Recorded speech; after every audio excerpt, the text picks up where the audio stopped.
Happy Tuesday! 2 weeks to Christmas. Santa's coming! Santa's coming! How y'all doing? Welcome to the Savvy Home Seller Housing Market Show. We talk all about all things real estate and what the heck's going on in the housing market this week, along with my commentary, research, and all the things. Everybody's feeling the Christmas spirit. It feels like it up here in the Northeast. It is cold. And you know what? I'm in south of Boston, about an hour south of Boston. It does not usually get this cold. It was 13 degrees when I woke up this morning. That is not right. I need to file a complaint somewhere because that is not right.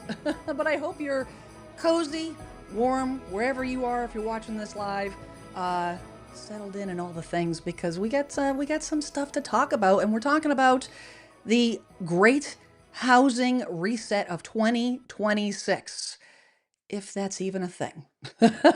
It's all over the news.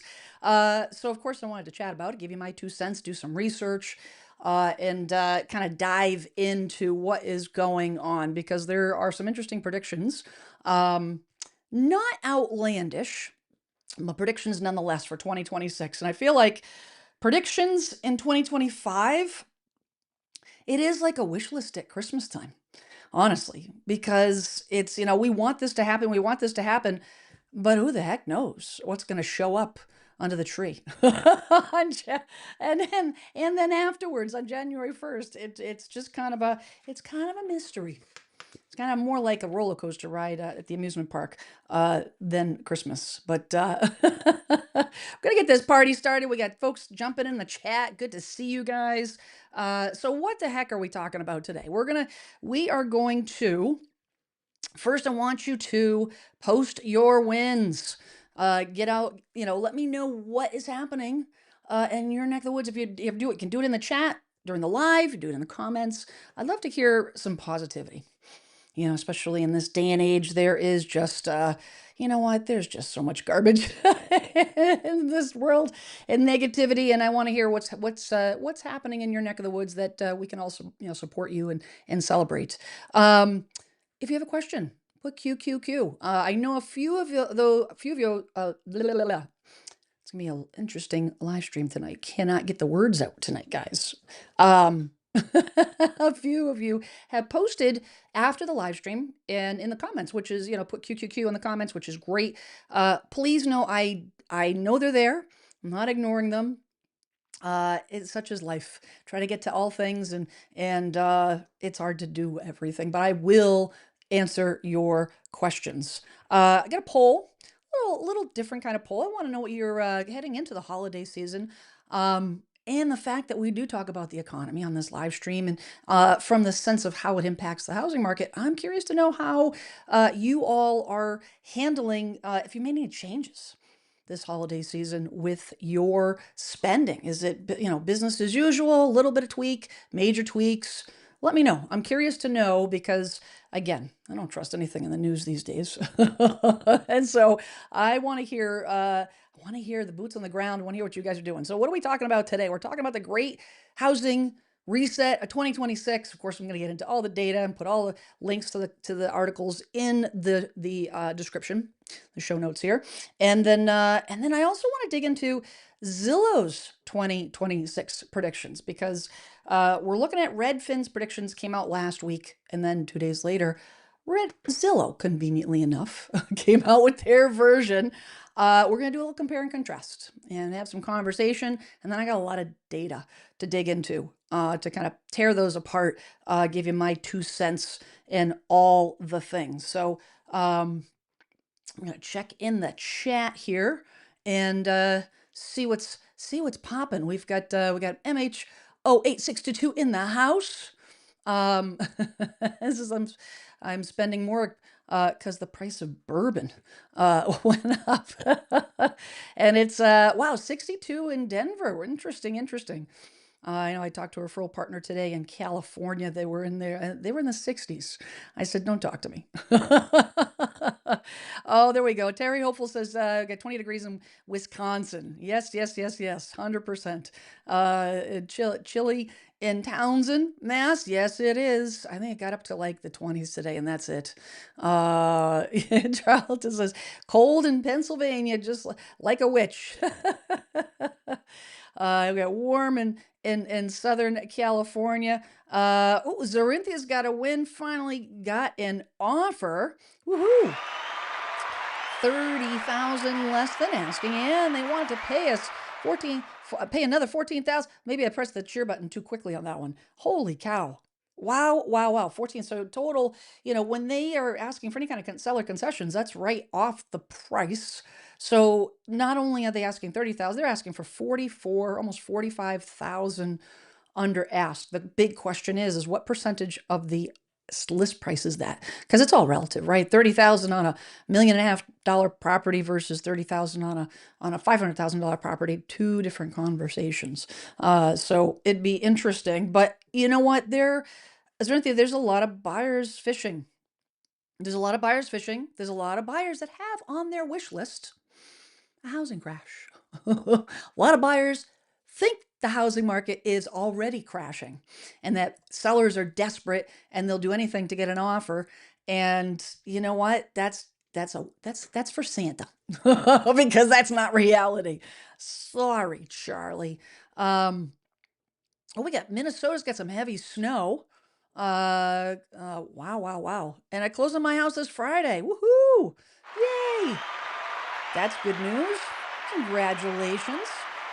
Tamara, that's awesome. Thank you for sharing. Angie, we got Angie and Mad Cat in the house. Good to see you, my friend. Tracy's in the house. We got Norton meeting with Jez Referral in the morning. Got to sell this house. Fantastic. Fingers crossed for you. Please let me know how it goes. Oh, Angie, blue skies and 80 degrees. I don't want to talk to you anymore. Oh, oh my goodness, we got lots of fun stuff, lots of good stuff. You guys I really, uh, super appreciate all the comments and all the things. So we're talking about the great housing reset, but before we do that, got a little breaking news I want to share with you. Something that just hot off the presses, and I think it is worth sharing. So this came off of, whoop, there we go. Get your act together, Jen. This dropped, well, off the presses came off, late yesterday. This article is Housing Wire's buyer owes $24,000 after breaching a buyer's broker agreement. Arbitration fines. Arbitration awarded $24,000 to a brokerage after a buyer breached an exclusive broker agreement under new NAR rules. I saw this and wanted to have a quick conversation because a lot of you guys reach out to me asking for me to connect you with one of my referral partners, one of my 20%, agents, 10% agents, actually, 90-10 in my opinion. But and you're concerned, maybe you're already working with somebody and then you see an article like this and it gets you a little scared. So I wanted to kind of just touch on this real quick and because this was interesting. So this lined up here so you can see it. It says since the implementation of mandatory buyer broker agreements, again mandatory in the eyes of the National Association of Realtors, it's not a law. This is a regulation for any agent that operates if they're in the National Association, member of a National Association of Realtors, they have to do this or they risk losing their license. So this is something that an agent has to procure. But the laws changed August 17th. I did a video about this, several videos about this last year. So this brokerage in Florida says he found out when his firm entered into arbitration with a buyer after they bought a property with the help of another brokerage. And you know what? If you've been in this business, an agent's been in this business for any length of time, this happens where you start working with the buyer, and then the buyer, on a whim, sometimes it's nefarious. Sometimes the buyers, just don't care, and it's just, they're working in bad faith. Sometimes they just don't know, and they go and buy it from another agent, and that agent that they were working with is left holding the bag, and they're not happy about it. So usually it's the cost of doing business, guys. This is what we signed up for. This is what we choose. This is the career we chose. And some of this stuff happens. You have to amp up your professionalism to try to make sure you're on the same page and understand the buyer. But in any event, not talking about that. I want to talk about the contracts and what could have been done differently. So in August 17th, it goes into talking about how his business and so forth, which, really don't care about that. About his how many transactions he's closed and all the things. He says, for the brokerage community, if a buyer's broker agreement is written up and executed properly and the buyer purchases, it means we'll get compensated for the work we've done. This is reassuring on our end and a sigh of relief, as most other professions get paid as they do their job with health benefits, 401k benefits. Like, you know what? This stuff drives me crazy, because why is you as the consumer, why do you care? You shouldn't care. You don't have to care about how I get paid and how I get my health insurance. That's not your concern nor your worry, and you don't need to know about that. That's, again, how my business is structured, and not that's not part of the equation. Um, so it goes on to say that, he found out through his mortgage broker that the buyer, purchased another property with another agent. Now, here's where things get a little sticky, and where this is this is why this situation is unique, and how it might differ from your current situation, if you're looking to get out of a contract. It says, during the discovery related to the arbitration, what happens if there is a disagreement between an agent and a buyer, or an agent and a seller? It doesn't go to court, it goes to arbitration. So arbitration is still a legal process, because it's a buyer agency agreement, seller, listing a contract. It is a legal contract. Um, but it's a little different, but it still has implications. He says the broker said the firm found out the day after they were alerted that the buyer at they alerted the buyer to the issue. One of the buyers signed an amended buyer broker agreement, swapping out the name of the original buyer for that of his mother. 3 weeks later, another amendment to the contract saw things reversed, with the mother's name swapped out for that of the original buyer. Right off the bat, something stinks in Denmark. It says, through arbitration, the arbitrator concluded that the buyer broker agreement used by the agent was unambiguous, and its terms were clearly stated. Additionally, the arbitrator found testimony from the buyer that he did not read the agreement before signing it. Then in that agreement was an 180-day protection period for the agreement, although is excessive in that the agent of this brokerage provided little or no benefit or help. Where the fact that they were and there's no benefit or help was unpersuasive. In other words, the buyer couldn't defend, even though the agent didn't do his job. He couldn't. That wasn't enough. That wasn't enough to defend his position. It says, due to the arbitrator's findings, the buyer was found to have breached the contract by entering into a purchase agreement without the involvement, so on and so forth. He ended up paying the $24,000 due to breach contract, and the agent goes on to, reminds me of one of those birds that, puff up their chest, and the feathers all like, oh, look at me, I won, whatever. Sorry. I get a little salty with this kind of stuff, because the fact of the matter is that from a business perspective, great, you got $24,000. Now you have tarnished your reputation, because a buyer's not going to go to your office and sign any agreement, because they're going to be afraid of losing money and all the things. That's neither here nor there. The reason I wanted to bring this up, the very important reason I wanted to bring this article up, is because, number one, he didn't read the agreement. The first thing, when you guys reach out to me and you are under an agreement and you realize that you've, unknowingly hired an 80% agent. For those watching, if you don't know what an 80% versus a 20% agent, I talk a lot about this in my content, where my personal opinion, after 30 years in this business, I think 80% of the agents, probably, to be honest, it's closer to 90, are not worth the money they're getting paid. They're just not, they don't bring value. They don't bring value for a multitude of reasons. Um, However, there are some really, really, really great agents that make it worth your while to pay that commission, that actually work for what you're paying them. And knowing the difference is hard. And this is why sometimes you do this and they seem like a nice person, but they're not professional. Either they're not, they don't have that depth of knowledge, or they don't have a transactional experience, multitude of reasons. The first thing I always tell, when you message me, the first time I always tell you folks is, you gotta read the contract. If you've already signed it, you gotta go back. You gotta read. And every little fine print, there needs to be an escape clause. And I know lately I've had a good number of you reach out and say, hey, listen, I spoke with even your referral partner, and the referral partner wants, 4 months, 6 months, whatever, 4 or 5 months. And a lot of my content last year, this year, uh, was really pushing towards 3 months. I think 90 days is what I think is reasonable.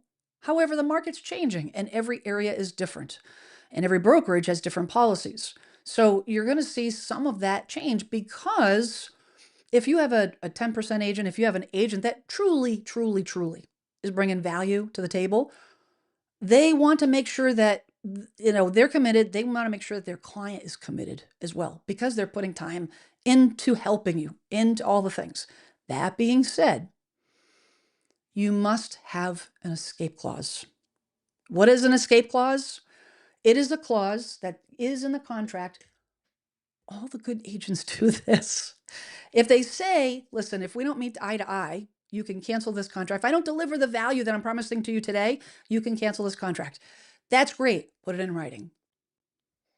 Put it in writing. Just write. The buyer, if I do not deliver the value per the buyer, per the seller's satisfaction, buyer and seller can cancel the contract.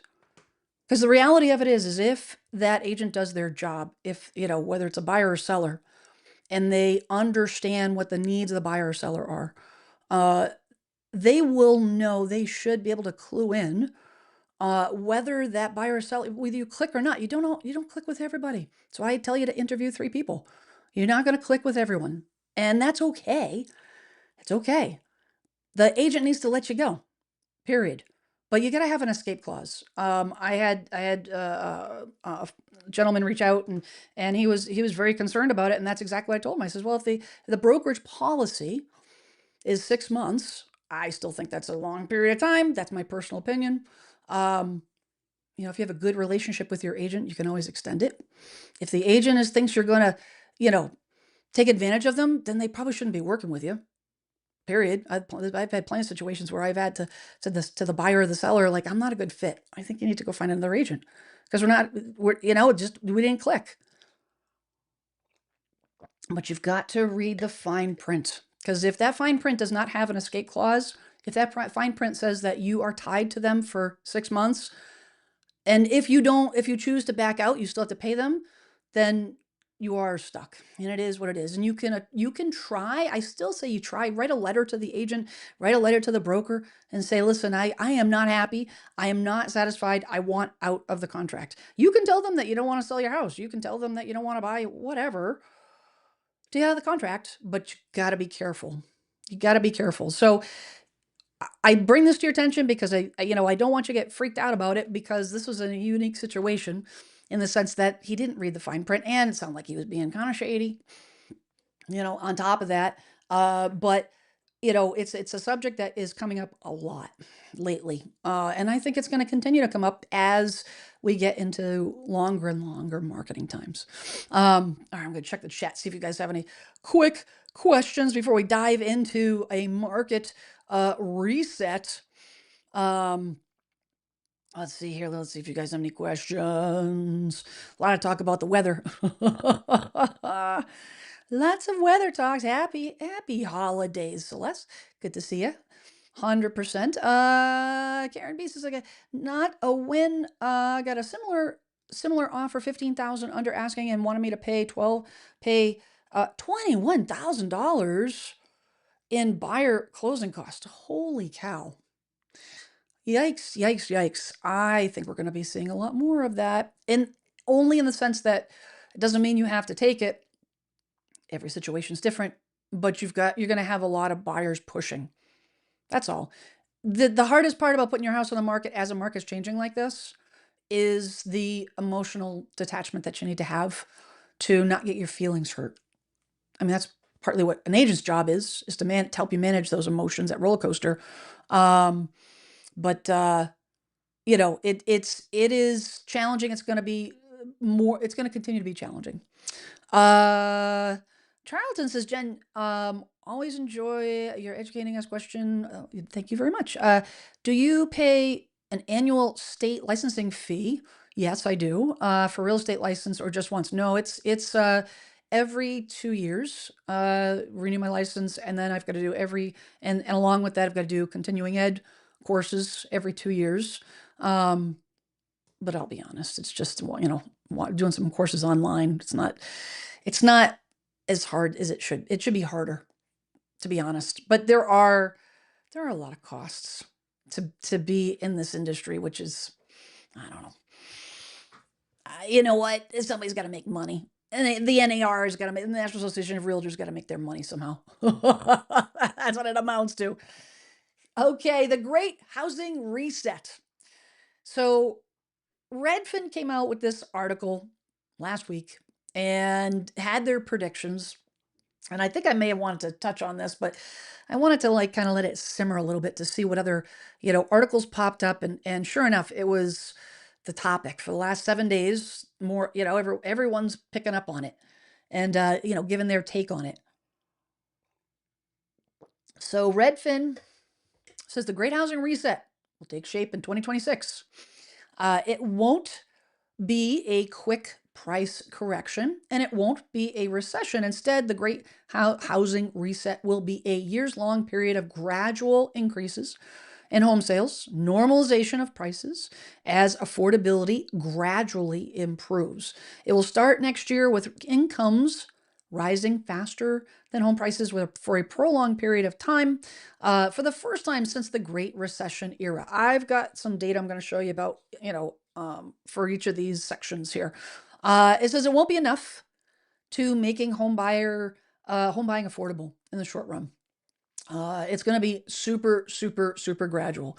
Any report, and I agree with this, if there's any report saying it's going to be significantly better, it is not. Is it going to be significantly crash-worthy worse? No, I don't think that's accurate either. But it's not going to be enough for the first-time home buyer. Gen Zers, young families, says who will be forced to make trade-offs, moving in with roommates, parents, so on and so forth. But we're going to see some politicians on both sides of the aisle will respond to the widespread housing affordability crisis.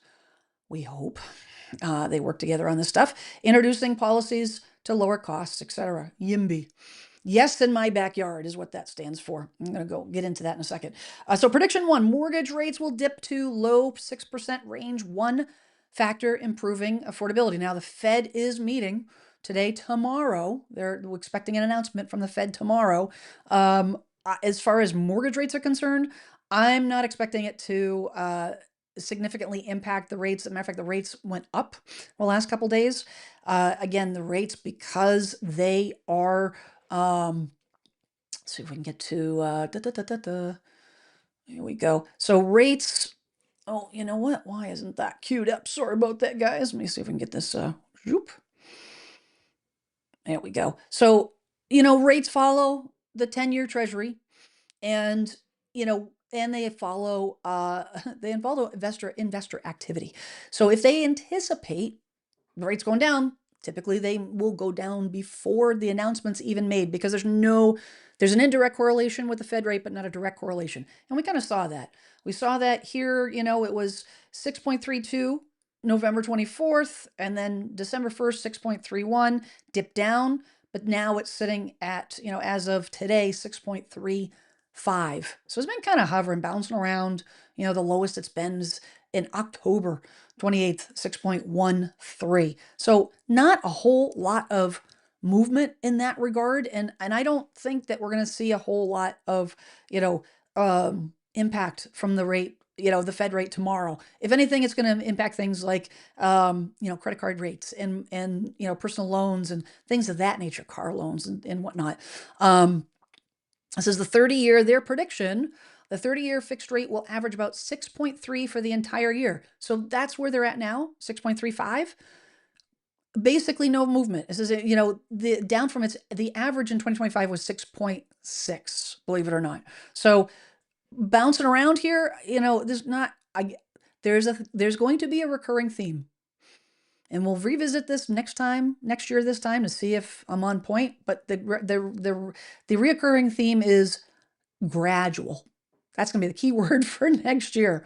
And the reason being is a weaker labor market will lead the Fed cut the rates, which I think was going to happen in 2026, bring monetary policy to a more neutral place, which should keep mortgage rates in the low 6% range. But lingering inflation risk and the likelihood that we'll avoid a recession will keep the Fed from cutting more than the market's already priced in. This is what's going to keep that rate from going below and it's going to keep it from going into the fives.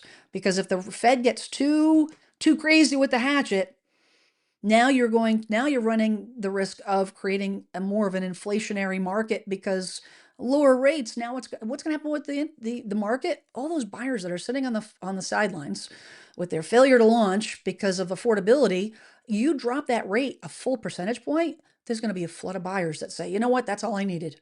And they're going to come on the market. And hello, once you have all this, we have lack of supply, if all of a sudden we have increased demand, inflation kicks in. Prices will go up a lot faster than they're anticipated. No longer gradual. So that's why, and I agree with that. Number two, home buying affordability will improve as wages grow faster than prices. This is key. And I've been kind of talking about this all year with, this is one of the things that is, it's a big reason why we're in this situation with home affordability. Yes, interest rates and, the home prices, but not home prices alone. It's home prices as it relates to wages. Home prices have been outpacing wages and wages can't keep up. And that's why. I mean, if we look at, see if I can find it. Give me a second here, guys. So if we look at, here we go. So the median sale price, this has been since 1965. You can see they're not going down anytime soon. Yes, we had a big jump here, but so didn't we have here? And this is all, it's the progression. We will never be back down here. It's just not, since 1965. The problem is these numbers are inflated. The relationship between the two is that at least during these numbers, and I was looking for a graph for the comparison, and let me just see if I can let's see here. This might I think this is what I was looking for. So this is the median usual weekly real earnings in dollars. And, this kind of illustrates since 1980 where wages have been across the country. This is the median wage in the US.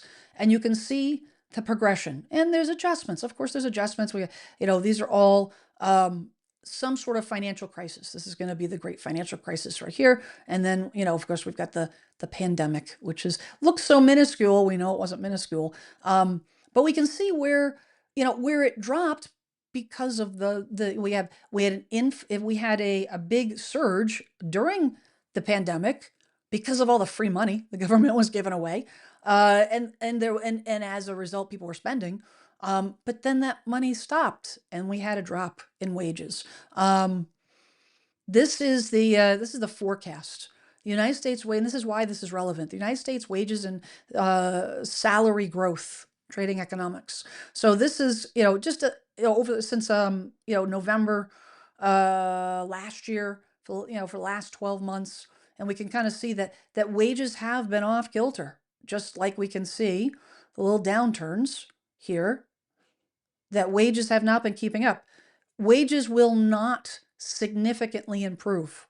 They will not. However, we're talking 4.6, 4.4, 4% versus an appreciation of 1%. This is why when we look at this graph and we see that the wage growth hasn't been able to keep up with the price growth, when you have it flipped like this, that's a good thing. That means we're on the right path.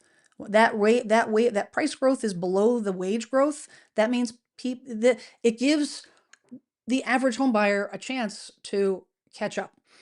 Prices will not drop significantly. They won't. There's just no data to support it. I don't care what any Crash Bro says, any article that says prices. And by the way, Melody Wright, who I covered an article about her last week or the week before. I don't remember, it all jumbles together in time. But she had the article that said prices were going to drop 50%. A couple of my most awesome, fantastic viewers posted some links in the comments on those videos, on those live streams, where she retracted her statement, and she said that she had said it, but she was misquoted. I don't think she was misquoted. I think she said it and then wished she hadn't said it because it wasn't correct. And then everybody took the story and ran with it. It's not going to happen. It's going to be gradual. Gradual is okay as long as we have this separation between wage growth and price growth. So this makes sense. It says a small price increase combined with mortgage rates dipping, that'll just help with the affordability, means that monthly housing payments will grow slower than wages. Slow demand has historically caused prices to fall. We don't expect that to happen in 2026 because sellers will pull back. And that's what has happened this year, is that sellers in the past, when you had situations where it was a desperate need to sell, when the great financial crisis happened, there were people that financed their property 100%, 95%. They were over leveraged to the hilt. People were taking out equity like they were going to the store and buying bubble gum or something. They were just taking that out and spending on all kinds of crazy stuff and vacations, and it was too easy. It was too easy to get money. The Fed changed the laws, the lending laws. There was a lot of changes as a result of that great financial crisis. A lot of scars, but people forget. They get back into their old spending habits. But it is substantially harder to get an equity loan now than the great financial, during the great financial crisis. Now, with the amount of equity that that the sellers have on average, they can weather the storm. They can weather the storm. They don't have to sell. If the buyer doesn't want to, if the buyer makes an offer at 50 grand less and the seller says, you know what, I don't have to sell this house, they take it off the market. Now, if they sell it for 50 grand less, now you've got the makings of a crash. But if they don't sell it, the market isn't crashing. Makes sense? Hope that makes sense to you guys. It says, prediction 3, home sales will rise 3%, not home prices, home sales will rise by 3%. They predict that the sale of existing homes will end 2026 up 3% from 2025, with sales coming in at an annualized rate of 4.2 million. And which, still it tracks 4.2 million is more in line.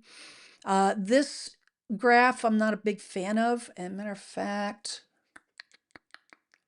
let's see here.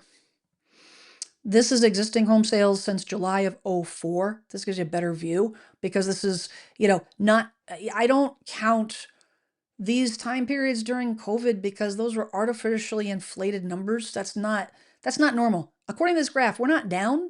We're normalizing because these months, these years were absolutely abnormal. But if we look at this graph, this is the Mortgage News Daily puts this data together, and this is just through October, but it gives you an idea of where things are at for, a little under 4.1, for 4.1 million beginning of October. But, we've got our inflated market here, but then, we get towards, 2017, 2018, more normalized. We're still about a million home sales shy, over a million of where a normal, more normal looking market looks like. Um, so we've got a little ways to go. Sales going up by 3% is a gradual increase. Gradual. It's exactly what we want. The housing market is one of the largest, has one of the largest GDPs in our economy. We need to sell homes. I read an article today that Home Depot is suffering some serious losses on the books. That people are not spending money at home, for home improvement. I think that will change next year, but you know, it's not just the executives that are hurting. It's all it's everyone. It's the people that work there, the boots on the ground, and the cashiers and the stockers and all the things that need that money to pay their bills, and they're not getting hours, and they're hurting. They're hurting because the housing market's hurting. Trickle down effect. Let's see. Let's check over in the chat, see what's popping. Dun, dun, dun, dun. Oh, Angie asked a question. Getting back to the first article. What do most of your buyer agent contracts look like now? A lot of one-time viewing contracts. So I personally don't do one-time viewing contracts. I never will. Why do I say that? Because when I meet with a buyer, I do a full-on consultation, hour and a half minimum, so I can understand what the expectations of the buyer are. How can I serve them? Are we a good fit? Does this make sense? Am I going to be able to help them? If they feel the same and we have a good connection and we're on the same page and I understand their time frame, understand what they're looking for, all the things, then I'm looking for I'm committing to them. I'm looking for them to commit to me for a period of time. The one-off contracts, basically, I mean, I think one-off contracts until you find the right agent is totally fine. But you don't interview, find the agent, and then only sign a one-time contract, because that agent is, hopefully, if it's a 10% or 20% agent, they're going to go all in, research and all the things. And the fact of the matter is, real estate agents don't get paid hourly. Not that it's of your concern, but this is the reason. They're investing time and money into that one showing, hopefully. And they're looking at it from a perspective of like, okay, well, if I'm committing to you, I need you to commit to me. So I think you're going to see a lot of the 80% agents doing one-time contracts, one-day contracts, one showing contracts. You might see more of that, Angie, but the good agents won't do that. They will not, for good reason. Still doesn't mean you have to. Still do your homework. Miss H says, if you're using a VA loan and credit score is low, but want to still put down some money, do you think doing that will help because of the score? Not sure answer. I'm not sure what you're asking. If you want to put down some money, but do you think doing that will help because of the score? I'm not quite sure what. I don't know how to answer that because I'm not sure exactly what you're asking. I mean, in terms of down payment and how it affects your mortgage payment, especially with first-time home buyers, more does not necessarily mean good. Putting a larger down payment on a property, if you have it and you have ample reserves, then great. On a 6% interest, you're not saving a ton of money, maybe $60 a month. That's it. It's not a lot of money in the grand scheme of things. You got to look at the big picture. And that's something that your lender would be able to do for you. You can go online and look at an amortization calculator, a mortgage calculator, and you can play around with the down payments, and you'll see adding another $10,000 to a down payment doesn't significantly help you. What you're better off doing is get the mortgage, get it the low, make sure you have ample reserves, number one. Number two, pool your funds. Maybe you get a big tax return, and then make sure before, in the note, you have this ability. Most notes you can do this, most mortgages you can do this. You reach out to the lender and you say, I want to make a one-time, payment towards my principal, and maybe even do a re-amortization. Usually it costs you about a couple $100. And you say you have like 20 grand because you got some money, you got some gift money, you got a tax return, and you want to put 20,000 to your principal, to the principal balance.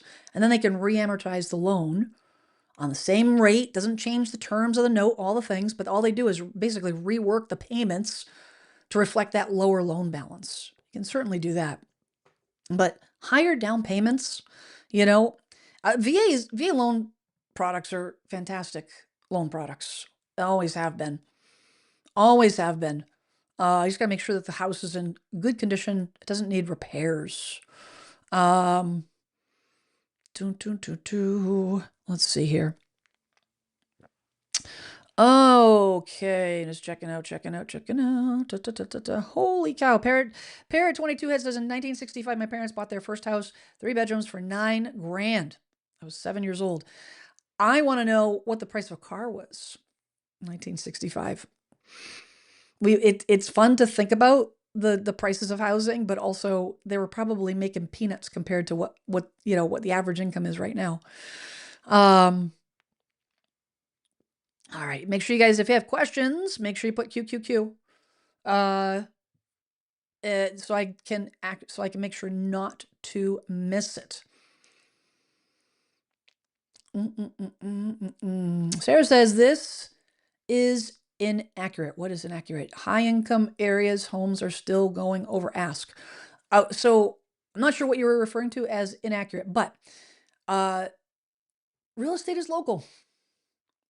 Real estate is local. And in fact, did I have an article? I thought I had an article. I'll have to pull it up. And it really depends on where you are in the country. Boston, houses are going over asking all day long, period. More demand, higher demand areas. This is what's going to happen. Is that going to stop? Who knows? It all depends on what the demand is. So it's, to say it's inaccurate, what we look at that on these reports are generalized. It's important to know they're generalized, and they're talking about the median. They're talking about all data combined.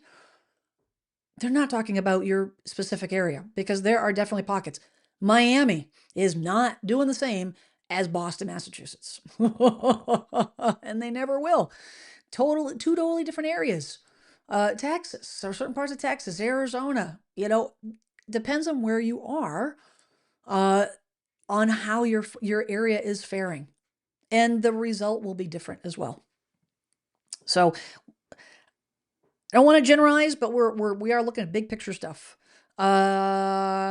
Blake C. Burgess says, I'm seeing a lot of houses in my area priced reasonably well sell within a week, while the large majority of others are just sitting around gaining days on market with few price reductions. And you know what? I talk about this a lot with, right now heading into the market that we're in and will be. The importance of proper pricing is going to be critical. You need an agent that's going to tell you not what you want to hear, but what you need to hear. It is what it is. If it's not good news, we don't expect you to be happy about it, but at least we need you to understand. And that's the goal. You don't have to be jumping for joy that your house is worth, it's not real money unless you have it in the bank, but the estimated value might have dropped 40,000, 50,000 since a year, 2 years ago, whatnot. That's not great. No, of course not. You want to walk away with more money, but you need to be able to at least understand, because when you start to understand, you don't like it, and if it's something that you can still do, then that will get you to the point of proper pricing. And proper pricing in a market that is slipping, a market that has just very marginal increases or possible marginal decreases, you need to be ahead of the curve. And the ones that are selling within a week are probably ones that say, okay, well, if all the neighbors are priced at 500, my house is a little bit better, but the ones at 500 aren't selling. I'm pricing mine at 490. Period. The longer a house sits on the market, the more it eats away at your home value. It's the way it is. It's marketing. It's the way it is. The sooner you can get it sold, the better off you'll be. Let's see. Zachary, it's good to see you. Thanks for being here. It says, Zachary says, it's interesting hearing your area perspective coming in from upstate, Southern California, South Carolina. And the main thing I've noticed is the homes without proper marketing beyond MLS are sitting longer. Yep. 110%. 110%. Angie says luxury homes are selling because buyers have much more money. You hit the nail on the head, Angie. What do they care if a home, is 2.3, 2.8 million? It's interesting. I was talking to a new referral partner today up in Colorado, up near the Aspen area. And she said that she was telling me about the fact that Aspen, the millionaires were priced out, that it's now a billionaire market, which blows my mind that millionaires were priced out. Let that sink in for a second. Millionaires were priced out. This is how markets have changed. But the fact is she said, you know what? The market there is, they don't care. Why? Because they've got money, they've got that padding. You've got extra cash. It's $100,000 less or 100,000, whatever. The money they will, when you've got cash in hand, you're spending that kind of, when you get to a certain level, you're not impacted as much as the market. It just is. You've got that security blanket around you, protecting you. Let's see. KB Blue says you can't sell reasonable priced. If you bought at unreasonable price, then you will lose money. Better stay put. Well, I guess I can see what you're saying. You can see what you're saying. Consider this. Buying a home is an emotional process. Buyers are and should have a level of emotion. If it's your home, it's not a commercial business transaction. When you get to find the right home, wherever that may be, it's something that you prepare for. It's something that you dream about. It's something that resonates with you. Something about that house says, oh my God, that's the one. That's the one.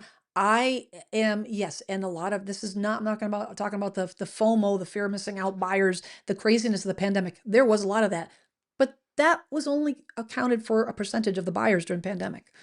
A lot of buyers were just like, you know what? Interest rates are seriously low. I want to take advantage of this. And they weren't getting in the market because of everybody else. You don't make a financial decision typically be like, oh, everybody's buying 65, 70-inch TVs. I got to go buy one now. And I have no place to put it. And I don't know why I want it. But I need to go. That doesn't happen. That's not reality. Do some people do that? Of course they do. But is it the majority? No. A buyer pays for a house what they think is reasonable because it's the value to them. The very definition of home value is what a buyer's willing to pay and a seller's willing to sell. Can't fault the seller for accepting a price from a buyer. If the buyer says, you know what, I want this house bad enough, I'm going to pay 100,000 over asking. The seller's like, okay, sounds good to me. Why it's not their fault. The buyer has an emotional, has that emotional drive to it. It was reasonable to them at the time. It's not reasonable is a relative word, because it's in the eye of the beholder. What you think is reasonable, what I think is reasonable or unreasonable may be entirely different. And at the end of the day, who are we to say what's important to any one buyer? What's important to me may not be important to you, so on and so forth. And a pass judgment on what a buyer did or didn't, I don't know that that's a fair analysis. Yes, a lot of people made a lot, rush decisions and all that, and that is a whole different situation. But if a buyer decides to make that jump, and the price, and they're mortgaged to a degree where they are now upside down, which we're not going to see. There are going to be some folks, but it's not right now. Our foreclosure rates are way below normal. Short sales are almost non-existent because of the amount of equity that's in the house. So it's something to take into consideration. I think that there's a lot of judgment. I don't know. That's a whole nother conversation, and I'm not pointing this at you, okay, baby blue, at all. I'm talking about, like, just in general. I feel like we've become a very judgmental society, and those that are not new here, you guys know what I say at the end of every live stream: before you judge, seek to understand.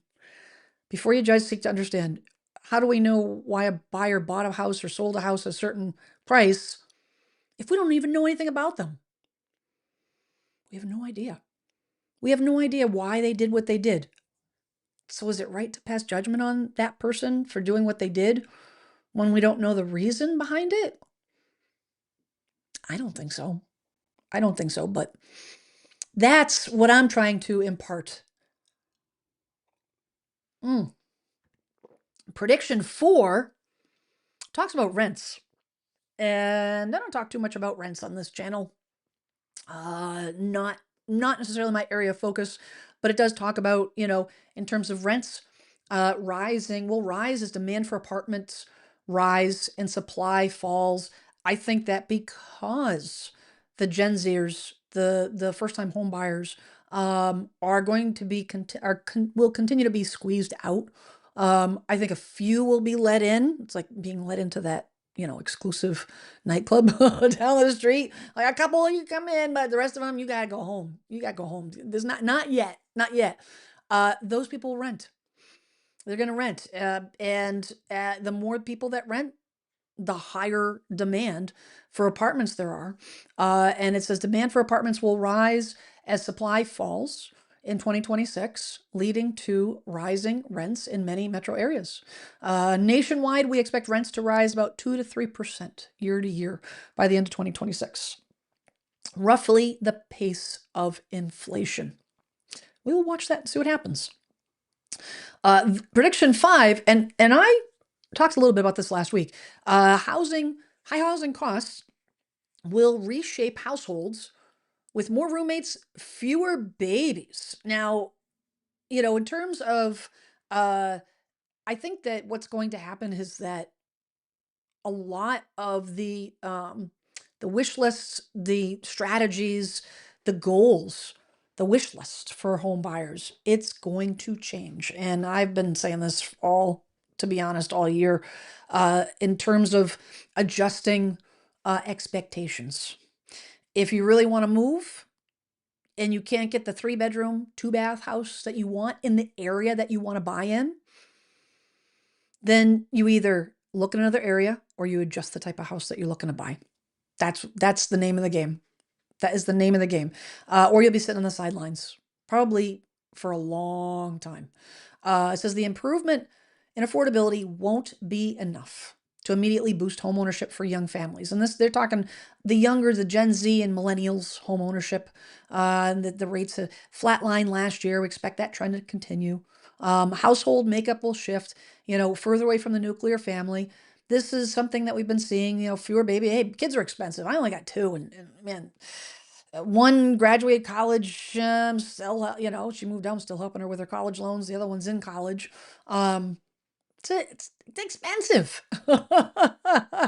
And it is what it is. So you can't blame young people for not wanting to have babies, in that regard.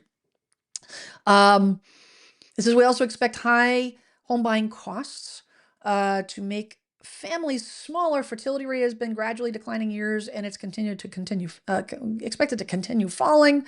More families will renovate their homes to comfortably accommodate multiple generations.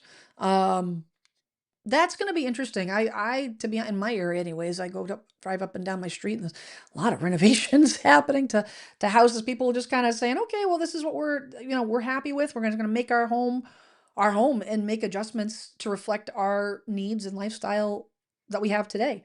Um, Prediction number 6, affordability crisis will unite policymakers across party lines. I'm going to put it out to the universe, guys.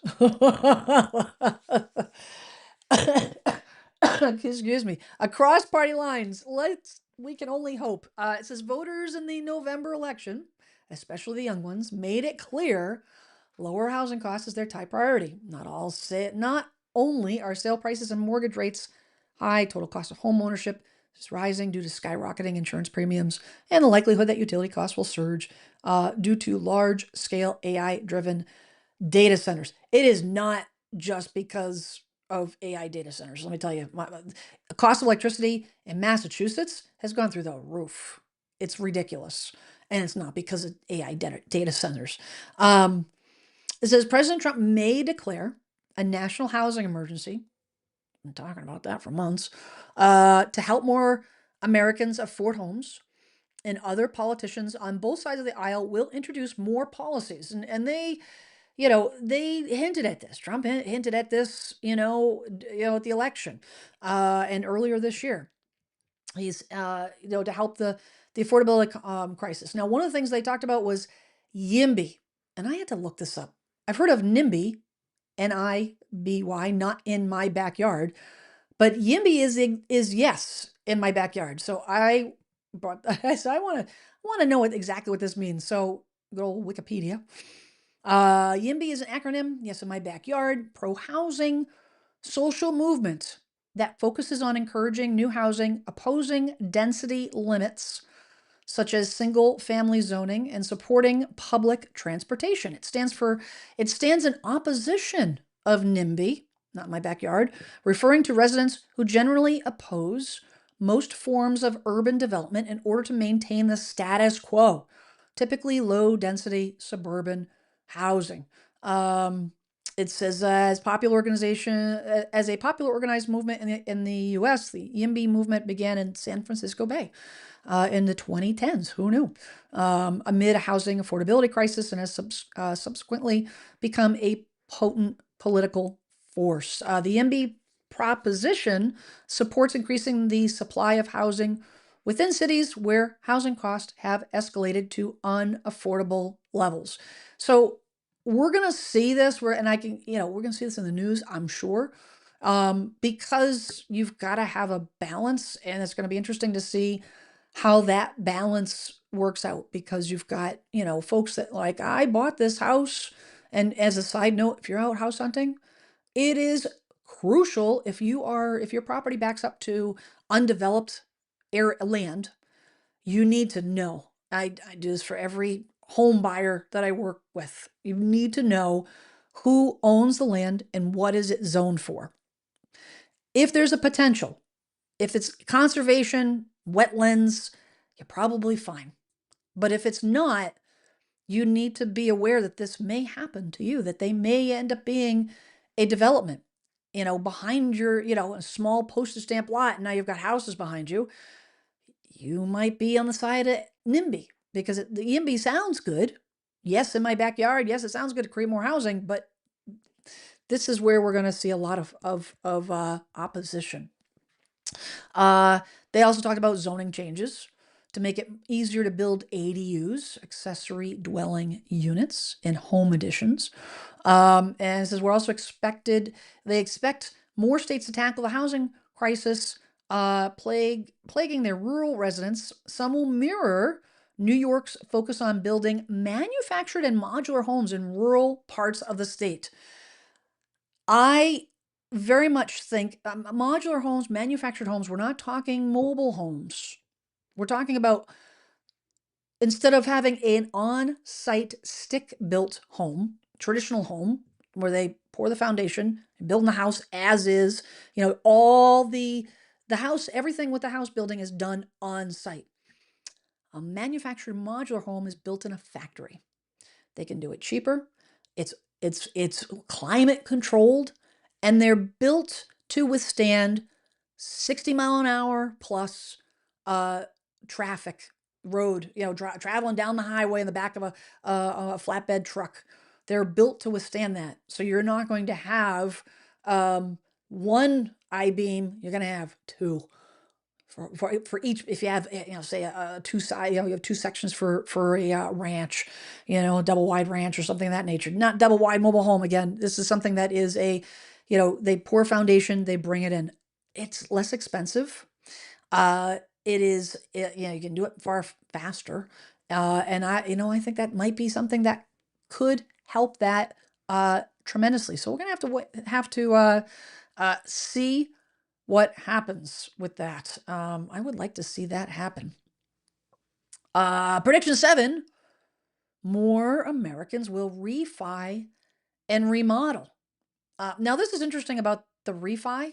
I don't know about this, as we expect U.S. mortgage refinance volume to increase more than 30% annually. I want to know why they think that, because if the interest rates are not going to change substantially, and the rule of thumb for recapture on it when you're considering refining, typically it's 1%. You need to save 1% on your interest rate in order for the numbers to work. There's a thing called, recapture. Recapturing is when, you have, say you refinance and you have, $2,500 in refinance costs. If you take that $2,500 and you put it towards add it to your mortgage payment, how the money that you save on your mortgage payment, how long say you save $100, right? Say $100. Well, how long is that going to take? How many months it's going to take for you to recapture that $2,500 at $175 a month? If you're talking, 2, 3, 4, 5 years, no, it doesn't make sense. Doesn't make sense. It has to be that savings has to be significant, and the rule of thumb is 1%. The rates aren't dropping significantly enough. So I'm very curious on why. If you've been in your home for a while, you've already refinanced and you've probably got a 2 or 3% interest rate, 4% interest rate. If you bought when the rates went up to 8%, you probably have already refinanced. There will be some that refinance, but I don't think I totally agree with this. So we'll wait and see. It says more Americans will refinance largely because 20% of mortgaged homeowners have a rate above 6%. So, and those who bought recently with an elevated rate are chomping at the bit to bring their mortgage payment down. Again, if it's above 6%, 6.5%, the rates have to get below 5. Have to get below 6. And if they're saying they're going to stay in the low 6s, then I don't know. I don't understand the rationalization. Then it says, we also anticipate more homeowners tapping into their home equity to fund renovations. That could be dangerous. Strong home value appreciation over the last several years means homeowners have sizable equity. The typical mortgage homeowner has $181,000 in untapped equity as of mid-2025. This is what is going to keep sellers from selling, at lower prices and from going to foreclosure, because they have equity. They start getting in trouble, they'll just sell the house. They're not going to go to foreclosure. It says that allows homeowners to take out a HELOC or do a cash out refinance to fund remodels. I am going to impart super caution here, guys. If you are going to do anything with your equity, the one thing, and I very risk adverse. I'm not a supporter of taking the equity out to do anything other than one thing. And that is equity improvements to your property. What are those? Well, those are things that would cause you to improve your value. If you're going to spend money to make money, I think that's the only reason you take out money out of your equity. You take out $30,000 to do a renovation that maybe you're not getting $30,000 immediately, but in the near future you will. You're doing something to your property that will add value. Now, you take out $150,000 and you put in a $150,000 kitchen in a property that is the values maybe $500,000. Is that a smart use of the money? No, because it is Not likely. And it's going to take a long time for you to get that value back into the property. I think you're getting a danger zone. But I think that if you have this type of situation where you have multi-generational housing, I think that that is absolutely going to happen where maybe you tap into your equity on the short term while mom or dad sell their house. Maybe dad passed away, mom's living by herself. She's active. She's not going to the nursing home, all the things. But you are agreeable to cohabitate, but you need to either finish, a room or a walkout lower level or put an addition on for an in-law, and mom will pay for it when she sells her house, but you need to get the thing ready, tap into your equity, do the thing. When mom sells her house, take that money, pay off the equity. I see a lot of that happening. I really do. And that would actually help the housing market because that means that when mom sells, she's not buying another house, which erases the benefit of that one house selling. So, very interesting. All right, I'm going to jump in the chat reel here and see if we got any questions before I continue. Let's see. Make sure you guys, if you do have questions, put QQQ. Let me know what your thoughts are.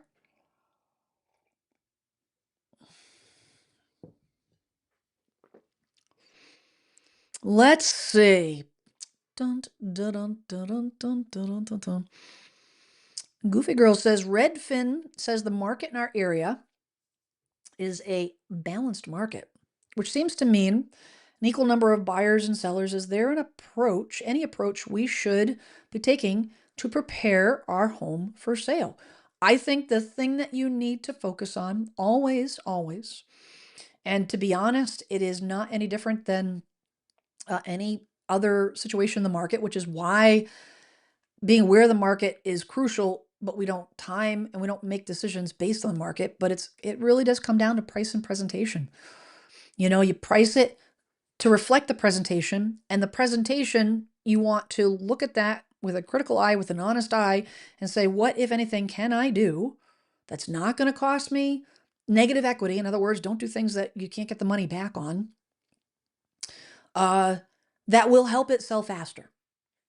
Low cost items like painting is always a good way to go. But just sometimes it's, if you got some carpets that are really, really, really, really dilapidated, I think it's a worthwhile cause to put in new flooring, but don't go crazy with, don't put the cheapest stuff in. You got to put it obviously relative to whatever you have in the house. But you basically want to take that, whatever your property has, and just put it under the best light. That's all you're basically doing. You say, how can I maximize the presentation on my house? And then price it accordingly. That is essentially what you're looking at. Just make sure you price it with the market. This is where a skilled agent will help you interpret the data. You can get the data and look at what's sold in the neighborhood, and unless you're in Texas, you're stuck if you're in Texas, unfortunately, because they don't divulge sale prices in Florida. Excuse me, Texas. But if you can get what has sold in your area, to look at that data, to kind of get a pulse on what's happening in the market. But truly an agent that has experiential knowledge, that knows the market, that understands the shifting and what kind of activity is happening, where the market is headed in that market in your area, they will be able to look at that data and give you advice based on the data and the trajectory of what will happen tomorrow. That's going to be the key. And then you get ahead of it. Market that's, properties are selling, in a balanced market. Balanced market's kind of where we need to be. That's always the goal. Keep in mind, there's no such thing as a balanced market, just like there's no such thing as a balanced life. There's a balancing. It's always moving. It's going to go slightly sellers, slightly buyers. Just like, life is slightly good, slightly not so good. It's balancing. There's no such thing as perfect balance. Sorry to pop your bubble. Are buyers looking for perfection, or are they more focused on price? That is a question for your agent. to be honest. And the reason I say that is because you need someone that understands what the buyers are doing in your market. What's the buyer behavior? How does your house, what is the demand for your style home in your general price range? What is your audience? And that's part of when you meet with when you're interviewing an agent and they put together a market analysis on your property, on what your house is worth, there's also a marketing piece. And that marketing piece is they tell you, okay, based on what I see, based on this price range, here's our target market. Here's our target buyer. Here's what they're looking for. Here's what they're going to be, what's important to them. Here's what I think you should do to the house. That's going to be very, very, very specific, very personal to your area and your home. And that's why, it's not if someone tells you, oh no, you definitely want to do this, you definitely want to do that, and they don't know anything about your home or your market, they're blowing smoke. It's like, if that were the case, you just find out what you need to do and then just do it yourself. Why do you need an agent? This is why having a good agent matters. And why a useless agent is you better off just selling it yourself and not hiring a useless agent, an 80% agent. You save the money. Save the money. Hmm. Let's see. Dun dun dun dun. Lots of great comments. I appreciate, even though I'm not highlighting them all, guys. I really appreciate all your. Because I go back and read these comments after the fact. Um, Carol, Carol says studying condos in Minnesota. Minnesota. I don't know if I'm doing that correctly. Fargo, Minnesota. Generally don't appreciate. Please, I apologize if I'm being offensive with not with the incorrect dialect for your state.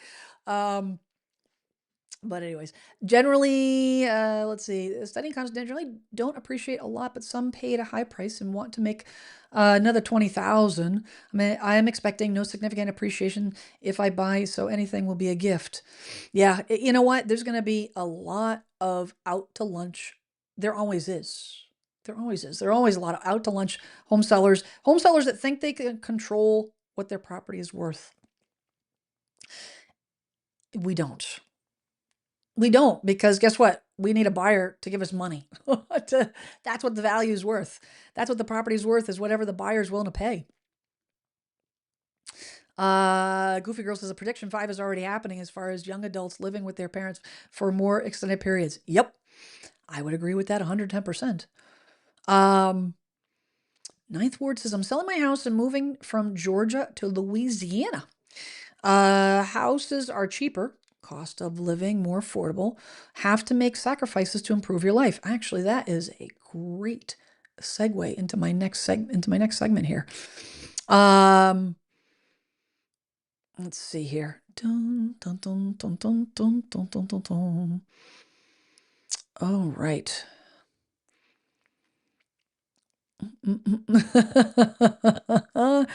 I want a data center in my bathroom is zoned for high compute. Nothing like a good, when you get to be, guys, you know what? When you get in your 50s and older, nothing like a good bathroom joke. Oh, you gotta laugh. Laugh is better than crying. 110%. Skate says modular homes tend to be decent quality construction, good quality control in the shop. 100% agree. Still want to get a home inspection, especially with new construction, or especially with new construction these days, but it's no different. But I 100% agree with you.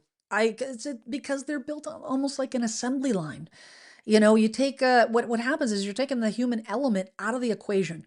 That human element is the subcontractors that show up on a given work day that maybe are having a bad day, or the weather's not cooperating, or maybe they're mad at their boss, or maybe they don't give a crap about the house that day. When you're in an indoor controlled environment, the supervisor's walking around the factory and all the things, it just takes the potential for error. It doesn't remove it entirely, but it absolutely diminishes it. significantly. Dun, dun, dun, dun, dun, dun, dun, dun, dun, dun. Hugh says, what do you think about finishing the attic to add more livable square footage? I think, depending on if you have a walk-up attic, which we do see those here in where I'm at, anyways, Massachusetts. Anytime you can live, well, number one, you need to check with your municipality, your building codes, to see what qualifies as livable square footage. So the national building codes, and I'm not a contractor, I'm not a builder, so you would want to fact check this, but it's my understanding that you have two forms of egress. You got to have full size windows in order to do that. In case of a fire, you need to have an alternative way out besides the door that you walk through. They take ceiling height into consideration. So, I mean, if it's a full up, walk-in attic that is, you can walk around your average height, you can walk around no problem without, being like a hunchback or whatever. That would be considered usable space, great room, office, and so forth. Will it add value? Yeah, especially if it has a a dedicated walk up area. Now, dedicated meaning different if it's a set of walk up stairs and a closet versus an actual walk up entrance in a hallway. That does make a difference. If you have a walk up attic that's coming through a closet, and we see a lot of those in the older homes here, well, then that diminishes the value of the room with the closet, right? Because it's a pass through, you know. But it does add some value, no question. As far as is finishing it. So I think, especially if you don't go overboard, if hey, I'm a big fan of DIY the proper way, knowing your limitations and all the things, being respectful of building codes and the way things are supposed to go. But if you can do it yourself and do it the right way, you're gonna save a ton of money on labor. And now you're adding all equity. But I think finishing an attic is a good way to go. I really do. Um, so Miss H asks, so when a person takes out a HELOC, home equity line of credit, line of credit, meaning they basically give you a checkbook. They say, okay, we're going to give you 80%. We're going to give you whatever percentage, whatever amount that you ask for, which usually is no more than 80% of the value of your home. And they give you a checkbook and you use it or you don't use it. As soon as you use it, now they start, your payments and all the things. But that's different than an actual home equity loan where you say, okay, I want $50,000. They give you $50,000 and now payments start right away. But when a person takes out a HELOC to do a reno, do they pay back? Actually, it goes right into kind of what I was explaining. Do they pay that back when they sell that home? I need to understand that part. Yes. So the answer is yes, because it's a lien on the property. It is a lien on the property. When you sell your home, the title company, so it doesn't matter what state you live in, this is across the board. The title company is going to make sure that the new buyer is not assuming any liens, that the deed is lien free. Liens are mortgage, equity lines of credit, equity loans, mechanics liens. You hired contractor for the roof for $20,000. You didn't pay the contractor, or maybe the contractor stiffed you and you didn't pay them. And then the contractor turned around, went to the registry and put a lien on your property to make sure they get paid. That will get paid. If the town does any infrastructure, and sometimes this happens if they're redoing the water lines or sewer or any of that nature, and they assess homeowners a certain amount of money, that potentially is a lien as well. It depends on how they collect, whether they make it part of the tax bill or whatnot. But yes, if you take out a $20,000 HELOC, you spend 20 or a line, or a loan, that will absolutely need to be paid along with your mortgage when you sell the house. Great question. Dun, dun, dun, dun. Goofy Girl says my grandparents had a finished attic with bedrooms and a bathroom, and they had an exterior outside stairway to access that level, plus an interior stairway. They rented it to students. That is a great. The only thing you have to be careful of is the zoning. You got to make sure that the property is zoned for that. If you choose to do that, that is absolutely a good income earner, but you need to make sure that that is allowed in your town based on the zoning bylaws. Um, okay, talking about locations and areas that are hot and where it's not. So prediction number 8, it says that these are going to be the areas that are likely to heat up. So they are predicting housing markets will heat up in 2026 in NYC, including Long Island. Long Island's been hot to trot. Like it never stopped being hot, to be honest. Hudson Valley, northern New Jersey. My very, very, very good friend, Jackie Baker, down in northern, around the Jersey New York line. Her market has been crazy, starting to simmer down a little bit, but it's definitely not. It's still in that hot category. People aren't giving away the farms over there. And then Fairfield County, Connecticut, Syracuse, New York, Cleveland, Ohio, St. Louis, Missouri, Minneapolis, Minnesota. Some folks that are looking to buy in that area. Probably a good idea that they're buying now. And then Madison, Wisconsin.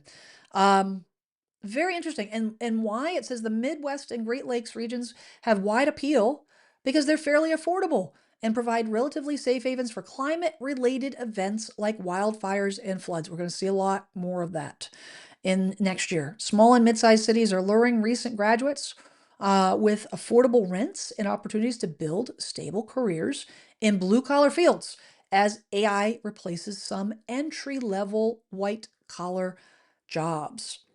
So that is their thought process beyond, behind why these cities are going to heat up substantially. On the flip side, we've got some areas that are likely to cool down. Nashville, Tennessee, San Antonio, Texas, Austin, Texas, Fort Lauderdale, Florida, West Palm Beach, Florida, Miami, Florida. I don't think this is anything that we don't already see now, to be honest. Um, this is partly due to natural disasters, surging insurance costs, and partly to pandemic era remote workers moving back to where their office is located. We saw that in Texas. A lot of people flooded to Texas during pandemic. A lot of them will leave in Texas because their employers are like, yeah, you can't just phone it in. You got to come in to work. And they're like, I can't commute 700 miles. So it's people who need to sell may be forced to take a loss. This will be interesting to see because those areas happen to be the areas that where values have adjusted the most and potentially, with the exception of Nashville, which is interesting. Um, Not sure. That's kind of like left field in my opinion. It says then it goes on to say, prediction 9, climate migration will go hyper local. It says climate driven events like hurricanes, wildfires will become more frequent and intense. Climate will become more a popular reason to move. I mean, we hear this a lot up here in the Northeast. People say, I'm tired of the snow. I'm tired of the cold weather. I'm relocating to Florida. They still aren't saying that. I've had, my last 3 clients that sold their house all moved to Florida. Um, but that's not anything new. It's not nothing we've heard before. That's something that's kind of normal. You retire and they want to be, year round, nice weather and golf and all the things. But it's now becoming a necessity based on the other factors, like the insurance factors and whatnot, the things that are being impacted by these climate issues. It says, but people won't make necessarily big moves from coastal Florida to the Midwest. Instead, we expect some people living in especially vulnerable neighborhoods to move to less vulnerable parts of the same metro area. For example, Los Angeles Redfin agents, some say that people plan to leave places like the hills surrounding Malibu or the Pacific Palisades in favor of flat coastal neighborhoods like Santa Monica or Long Beach. That way they can keep their job and lifestyle, but live in a less vulnerable home. It'll be interesting to see what happens with home values in those neighborhoods, because the demand is going to, if you have, people flocking to a certain area, guess what happens to home values? More people buying there's more people to buy than you have widgets to sell them. Cost of the widgets go up. It's just what happens. And then it goes into prediction number 8. NAR will get local. You know what? This doesn't. Who cares about National Association of Realtors? In the MLS, it doesn't. I don't even think that should actually even be in this article. I don't, to be honest. But and then this was interesting. Prediction number 11. In my opinion, I like nice round numbers, guys. Get rid of prediction number 10. Make this prediction number 10. Call it a day. I digress. I'm getting punchy. Is that AI will become a real estate matchmaker. It says generative AI will increasingly help people decide where to move, identifying towns, neighborhoods, and homes that fit users' budgets and lifestyle criteria. Instead of a typical geographic search, homebuyers will search for precisely what they want and have a back and forth conversation with search sites, giving feedback to tailor their search results. Okay. Here's my 2 cents on this. I think this, if used properly, this is going to be a game changer. Let me tell you why. I have a lot of you guys reach out to me looking for to be connected to one of my referral partners to buy, a buyer agent. And in order for me to do that, I need to know, obviously, where you want to search. A good agent does not cover, 300 square miles. Typically, with the exception being like Alaska, where my agent in Alaska, she travels like 2 hours is normal. Why? Because there's like hardly any real estate agents up there. And she's like, we got to cover, you do what you got to do. That's not normal. Typically it's about 30 minutes is the average. 30-minute drive in all directions from where their central coverage area is typically where they specialize in. When you want to start a conversation with a buyer agent, you want to start, get that process going, interview an agent, so on and so forth, but you don't know where. And that's a fair question. That's a fair question, because I will often, if it's too vague, I will reach back out to you if you request a referral and say, hey, listen, can you give me a little bit more information? And they just don't know. It's not your fault. You're still researching, but how do you do that if you don't know the area and you want to know the area? The best way to know the area is to talk to an agent. So what are the alternatives? Talk to like 10 different agents? It is something that has been a linchpin. Yes, there's a ton of information online, but I get the fact that it's hard to understand and get a feel and look at all the metrics in an area. And then on top of that, the metrics that they highlight may not be all the metrics that you're interested in. So the thought of having an interactive AI like a chat GPT, bot, AI learning engine where you can tell it and upload and say, here are my priorities. I want to be in the middle of nowhere. I want to be near civilization. I want to be, silent solitude. I want to be near people because I want to be out and about. I want community is super important to me. Or I want to be near schools. I don't want to be near schools because I don't want to be near people. Whatever it is, you enter all of your criteria and you say, I want to live in Minnesota. Where are the best areas? What are the areas that I should be looking at? And for that generative AI to learn about you and then have that conversation, I do this with ChatGPT all the time when I'm trying to troubleshoot, whether it be troubleshooting an issue with my smart home, because I run a dedicated Raspberry Pi computer, a separate computer just for my smart home in my basement for my network setup. And, I'm not, I'm self-taught. So I don't know all there is to know about this, but you know what? I can have a conversation with ChatGPT. I tell them what's happening and they say, oh, try this. And then I do it. And then I spits out whatever's happening. And I tell ChatGPT, well, this is what happened when you told me how to do it. Oh, okay. That changes things. try this. Truly, it's a conversation. To have that kind of conversation with an AI bot to understand, and then you can reach out and start interviewing agents when it starts. Maybe you've got like a radius, 30, 45-minute radius, and it may include several towns, but now you can at least have a conversation, and the boots on the ground will start telling you, like, okay, here's the neighborhood you want to, probably not be looking in. You're probably not going to be interested in that. Don't meet your needs, but these do, that kind of thing. But this could be a huge game changer. Why?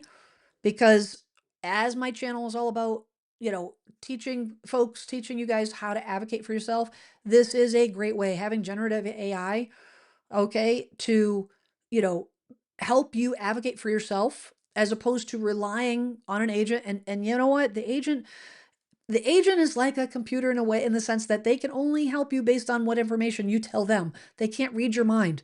They can't, that's not what they're there for, to tell you where to buy. They can try to guide you, but if you don't know what it is that you're looking for, then, it's that whole I don't know if it was 1980s, 90s, garbage in, garbage out. That was the, I remember, I don't know why I thought about that. That was like the thing, for computers. It would have been the 80s, would have been the 90s, right? First computer was a Commodore 64. But this is where I think generative AI, to have that conversation, uh, is huge, is absolutely huge, is in the home buying, to help, decipher. I don't know. Let me know what you guys think about that. Before I'm going to get to the chat in a second. I don't want to run out of time. I do want to touch on Zillow's follow-up, because Zillow came out with their own market predictions 2 days after Redfin. And surprise, surprise, it was very similar now. Home values will rise modestly. They're talking about 1.2%. I mean, guys, are we like having competition here? Sorry for the scroll, guys. Home prices will rise. Redfin says 1%. Zillow saying 1.2%. I mean, whatever. I think it's silly. Fewer homeowners will be underwater. Prices firm up. Yep. Mortgage rates will hold at 6%. Yep.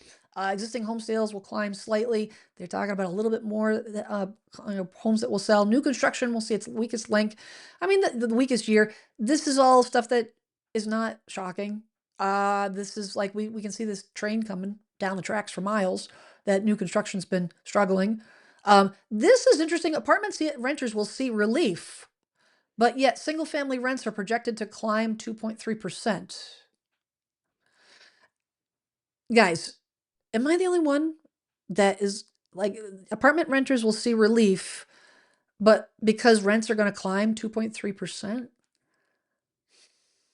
Yeah, we'll let that one go because that's ridiculous. It doesn't even make any sense. Lifestyle renter will emerge in force. This is not new. This is something that's been happening, where people are just like, you know what? I don't want to buy. I don't want to own anything anymore. I just want to rent. And I want to be like a nomad. I want to be a nomad and go city to city, because I want to see the world. I want to see the country. Kidfluence will steer rental demand. Inflation savvy home features becoming mainstream. And then finally, AI will evolve from helpful assistant to transaction coordinator. I don't understand why that's even relevant to a home buyer or home seller, to be honest. A transaction coordinator. Number one, I'm going to tell you right now, AI will never replace a transaction coordinator. Why? Because people are involved. Whenever you have people involved, sometimes you think we need to go right and we zag left. It is the way of the world. It is the way of the world. Oh, yep, deposit is due. But wait, they haven't made it yet, which causes a ripple effect on things. But then you negotiate, you figure out the problem, and now we're back on track. There's too many ebbs and flows of a transaction to make it automated for to have AI involved. I agree with Redfin on their thought process and what they predict as far as helping home buyers. I think that would be a huge, and that is totally feasible. Um, all right, let's check and see what you guys got in the chat. And then don't forget the poll. I got 112 votes so far. I want to see what you guys are doing, what your thoughts are, what's going on with your spending. Fact Dweller says, I'm in Texas. We got comps, but they were all over the place. We just listed last week, and another house in the neighborhood did too. Prices are 100,000 different. What? Something doesn't sit right there. If the comps are all over the place, there's a reason why. Buyers just don't, irrationally spend 100,000 more here or 100,000. There's got to be a reason. And your agent needs to explain that. Push your agent and push, demand until you understand. There's features that maybe. Here's one thing that I really would impress upon you guys. A feature value to you is irrelevant if it's not the common value perception for most buyers. What do I mean by that? That $150,000 kitchen, to you paid all day long. But if it's out of the scope of what normally people are looking to buy, people that are buying in that neighborhood, if your unique tastes are not shared by a large number of people, then it doesn't demand the same value, and it's gonna be hard to sell. To find that exact buyer that has your same thought process. I see that a lot. That and it's not your fault. It's a common thing to happen with home sellers, homeowners. Your home is your castle. I mean, my house is chock full of home automation stuff. I am very aware that I'm probably going to have to painstakingly remove a good chunk of it. Why? Because I understand that my version of what I'm comfortable with, what I enjoy, is not necessarily the norm of what the average home buyer is going to be looking for. And I don't want it to be a negative. I'm not going to want it to be a negative, a draw. But am I expecting the house to sell for more because of it? No, not necessarily. I'm doing it because it's for me. Let's see.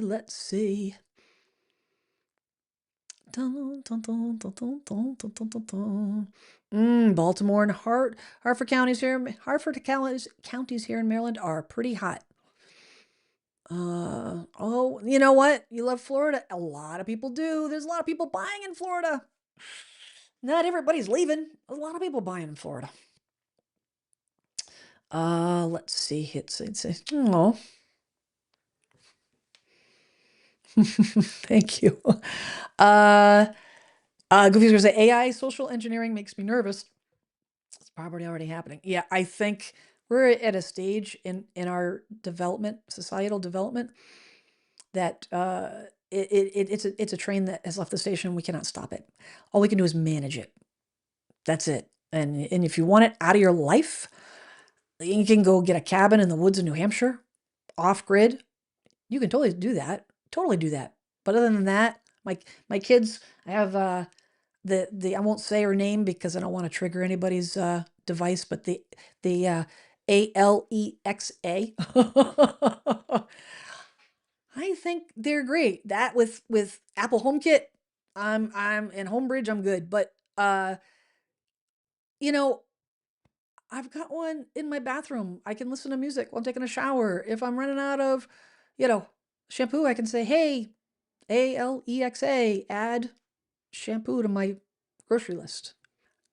I'm in the kitchen. I'm making dinner, making myself dinner and all the things. And my hands are dirty and all the stuff. Hey, add, butter to the shopping list. I think it's great. I think it makes my life easier. Do they potentially listen to everything I say and do? Probably. Hey, I'm not doing anything illegal, so I'm not worried about it. But if that's not comfortable, then just don't have that stuff in your house. Unfortunately, it's the smartphones. they're listening all the time. The beautiful one's image, 100% with the AI. I have used it to narrow down areas down to explore based on my criteria. Awesome, awesome. Random stuff an agent has no idea about. For example, most food allergy friendly schools within 30 miles of locale. That's awesome. As a mom to a kid with when she was in school, elementary, middle school, early high school. Thank God it subsided before she went to college. She had life-threatening food allergies.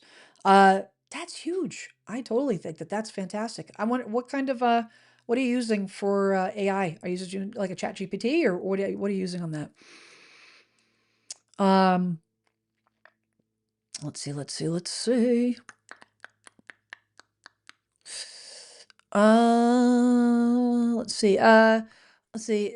Jellafreni says I do that with AI. It's okay. The challenge is that many listings are not well optimized. They're missing feature tags, descriptions, bad and consistent. Mostly actual.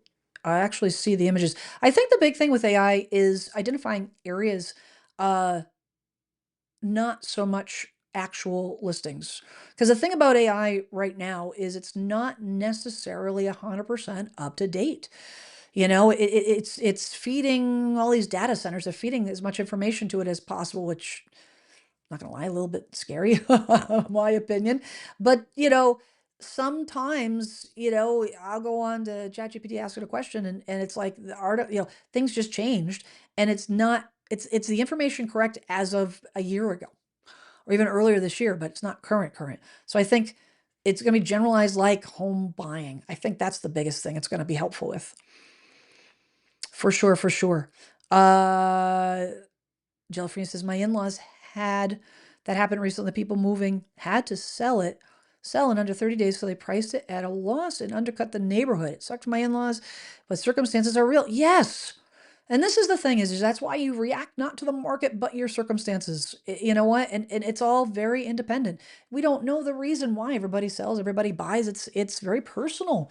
It's very personal. And it kind of full circle, thank you very much, about, full circle to why I always say, before you judge, seek to understand. I will let you guys in on a little secret that I haven't announced yet, but you guys, not that you may or may not care. I am building a new studio, a YouTube studio, filming studio.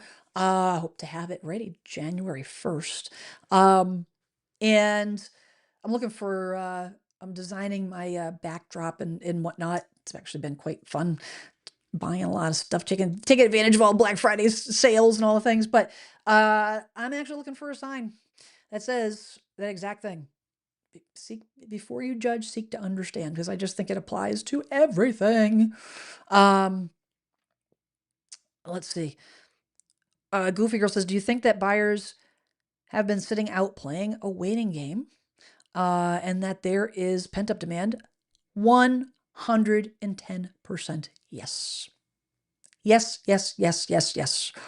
There is so much pent up demand, which is why we get nervous. Why, a lot of agents that watch the data get nervous when we start hearing that interest rates are going to be falling or whatnot. We don't want a run because that will bring those prices back up again.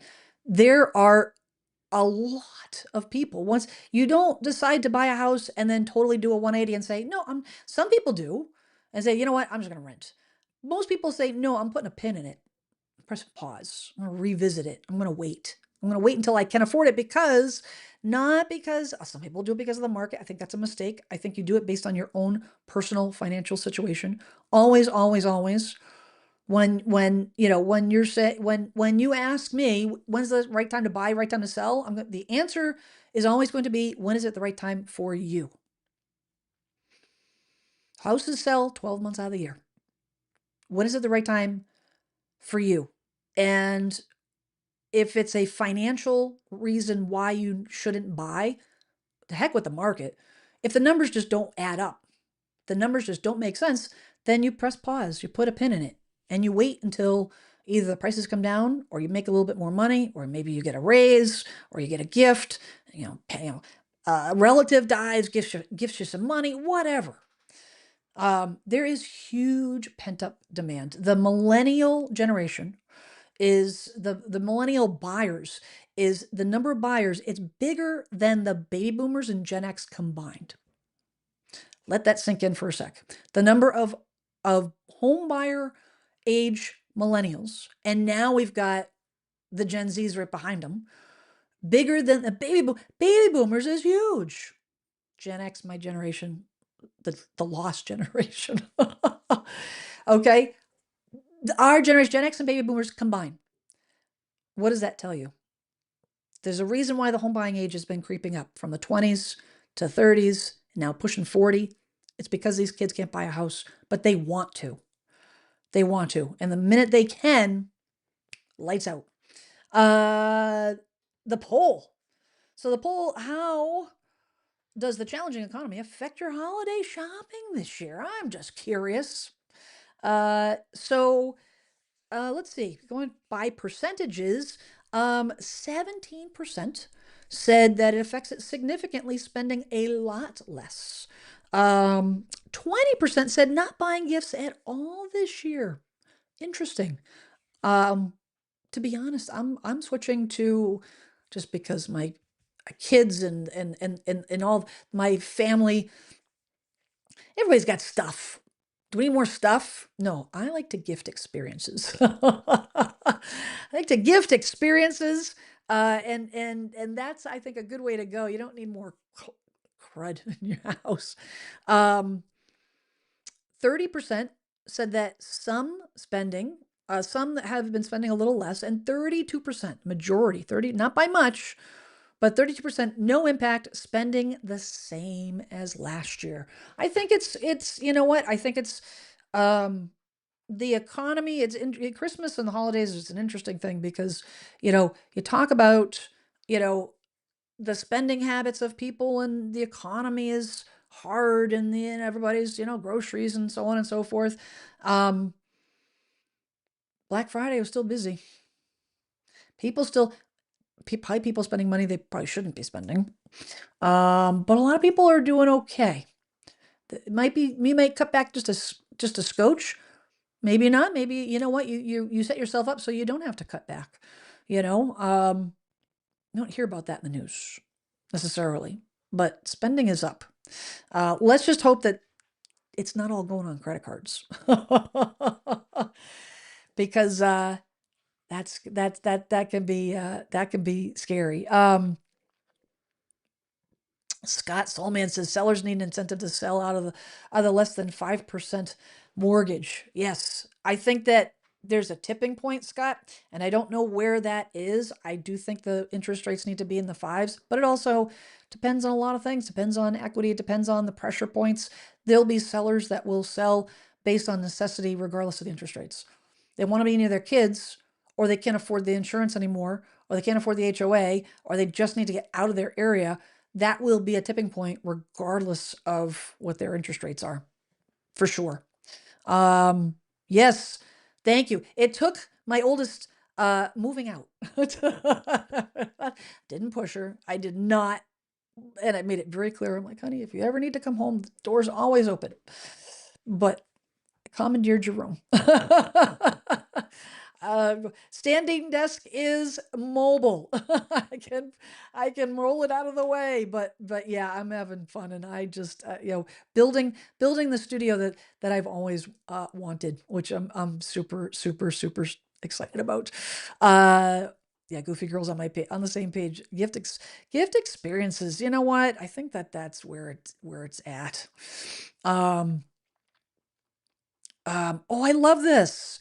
Uh, uh, Jella Frenny says, we went all homemade because it's too expensive. You know what? I think you should do all homemade. Doesn't matter on the savings. Like, you know what? Buying off a list, it's like, well, just, that's stuff that's like shopping list. But to give something that has meaning, that's homemade, that's like that's becoming a lost uh art. It's because I think that's wonderful. Um, oh, this is fantastic. Beautiful. Loans Image says listed night before Thanksgiving, sold in 10 days. Woohoo! That's fantastic. Very, very good. It's the right time for us sellers, also for buyers.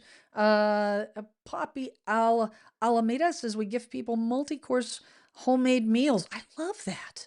People will always remember your meals years. Yes, yes, yes, yes, yes, yes. You know what? I think we need to get back to like why we give gifts in the first place. Honestly, I think that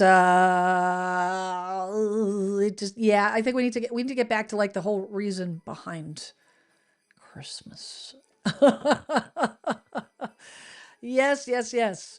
Um, let's see here. Goofy Girls will be downsizing and paying cash for a small retirement home and over 55 interest rates. There we go. 100%, 100%, 100%. Thank you very much, Miss H. Thank you very much. And yes, experiences are where new memories are made. And thank you, Leslie. Listen, guys, you guys are great. I love all you guys taking time out of your busy day to spend it with me. A lot of YouTubers on the platform, and I appreciate you being here. So next Tuesday, 6 p.m., I'll be here. And in 2 weeks, let's see, the week before, a couple days before Christmas, I got something special cooked up. Might be doing a Christmas special with my great friend Jackie. That'll be fun. We did that last year. So stay tuned. I'll put something in the community chat for announcement to let you guys know. But I will keep you posted. But I'll be here next Tuesday, 6 p.m. Eastern time. And in the meantime, guys, have a great rest of the week. Be safe, be good. Before you judge, seek to understand, especially right now, people's, impatience and all the things, and tons of people on the road and all this stuff. Super easy to become impatient and get a little bit, worked up and all the things. I'm in that ballpark. You gotta take a step back and take a pulse of the room. Take a pulse of the room. Guys, have a great week. Be safe, be kind, stay warm if you're in cold climates, and I will see you next Tuesday. Keep the holiday cheer rolling. Cheers. Happy holidays. See you next week.